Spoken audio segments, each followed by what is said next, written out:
남과 비교하는 거예요. 뒷집의 철이 할머니에 비해서 나는 건강하지. 그치? 또는 뭐 앞집의 누구보단 건강하지. 또 이렇게도 얘기해. 작년보다 나는 훨씬 나아졌어. 이렇게 표현하는 거죠. 상대적인 겁니다. 그리고 역동적 개념. 아까 동적인 개념이에요. 정적인 개념이 아니라.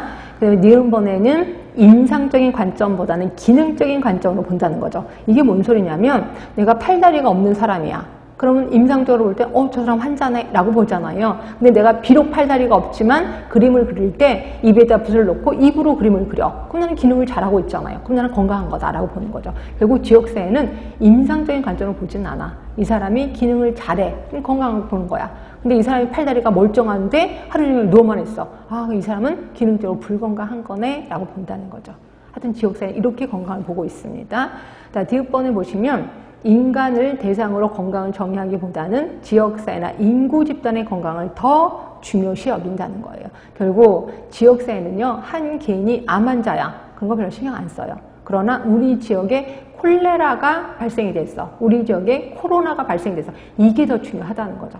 이게 지역사회 간호 마인드다라고 보시면 돼. 지금 같은 경우에는 지역사회에서 보는 굉장히 큰 충격인 게 되는 거죠. 코로나19가 유행하는 건 이게 진짜 이건 문제가 많다라고 본다는 거죠. 자, 두 번째 보시면 적정 기능 수준의 향상이 있는데 이거는 제가 외우지 말라고 해도 외우시더라고요. 이건 좀 이따 나중에 또 볼 거니까. 적정 기능 수준이라는 건 뭐냐면 말 그대로 셀프 케어, 자가간호입니다. 자가간호 수준의 향상 이렇게 해서 기억해 두시면 돼. 이거 나중에 또 나올 겁니다. 자, 여기까지가 건강입니다. 제가 칠판에 써드린 것처럼 정책 결정 과정에 그다음에 건강까지 별로 외울 거 없습니다. 뭐를 외우시면 되냐면 요거 정책 결정 과정, 이 중에서 정책 의제 설정 과정 좀 알고 계시라고 얘기를 했고, 그 다음에 건강에 대해서는 요 모델 건강 모형 외우시고 라논두 요것만 기억하시면 된다라고 표현했습니다. 그렇게 어렵지 않죠? 지역사회가 이렇다니까요. 그렇게 어려운 건 아니에요. 단순히 외우실 건 무조건 외우시면 돼. 그치?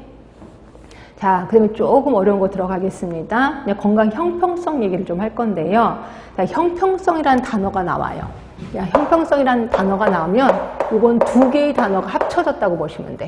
두 개의 단어. 뭐냐면 필요한 사람에게 평등하게 해주겠다. 이 두 개예요. 필요하지 않으면 안 해줘. 근데 필요하다면 똑같이 해줄게 라고 하는 거야. 이걸 우리 형평성이라고 하는 거고요. 그래서 우리 지역사회에서는 좀 신경 쓰는 게 건강에 대한 형평성을 되게 중요시 여깁니다.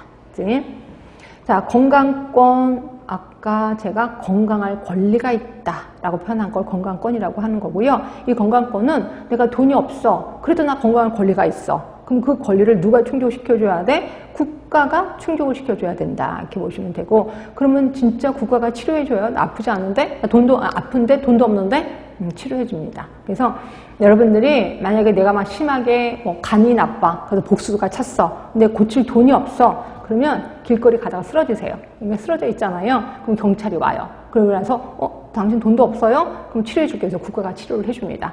그래서 가는 데가 어디냐면 행여병동이라는 데예요. 그래서 행여병동에서 치료를 해주잖아요. 그러면 그 다음부터 이 몸뚱아리는 누굴 걸까요? 국가 거지 뭐. 왜 국가가 치료해줬으니까. 그렇죠? 그래서 내가 치료받다가 죽었잖아요. 그러면 어떻게 하는지 아세요? 여러분 나중에 이제 행여병동에 갈 거예요. 그러니까 시립병원에 가서 행여병동에 가는데 죽었어요. 그럼 어떻게 되냐면 열성과 지문 채취를 합니다. 지문 채취를 해서 이 사람의 부모님을 찾아요. 뭐 형제 자매나 부모나 있을 거 아니에요. 그래서 찾아. 그래서 부모가 오잖아요. 그러면 그동안 이 사람 치료해줬던 거를 돈을 다 내라 그래요.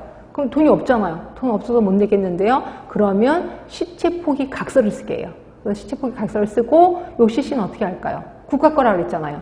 땅에 파묻어요? 파묻으려고 그 짓을 하겠습니까? 아니죠. 각 대학에 팔죠. 왜? 시체 해부용으로. 그런 식으로. 그래서 국가가 치료해주긴 해주는데 그 다음부터 이 몸뚱아리는 국가 거다라고 생각하시면 돼요. 하여튼 우리는 건강권이 있다는 거죠. 이 건강권입니다. 그 다음에 건강 결정 요인, 그래서 그것도 한번 보시는 게 좋은데 이게 화이트 헤드라는 사람이 제시를 한 건데요. 그 밑에 그림을 보세요. 이것도 한 번도 시험 문제 나온 적은 없는데 건강 결정 요인에 가장 가운데 있는 게 성연령, 유전적 요인이에요. 그리고 그 다음이 생활 양식, 그리고 사회 지역사회 네트워크, 그 다음에 쭉쭉 있습니다. 결국 가장 기본이 유전적인 거네. 그 다음으로 한 게 생활 습관, 이거네. 이렇게 얘기한 게 화이트 헤드. 가볍게 보세요.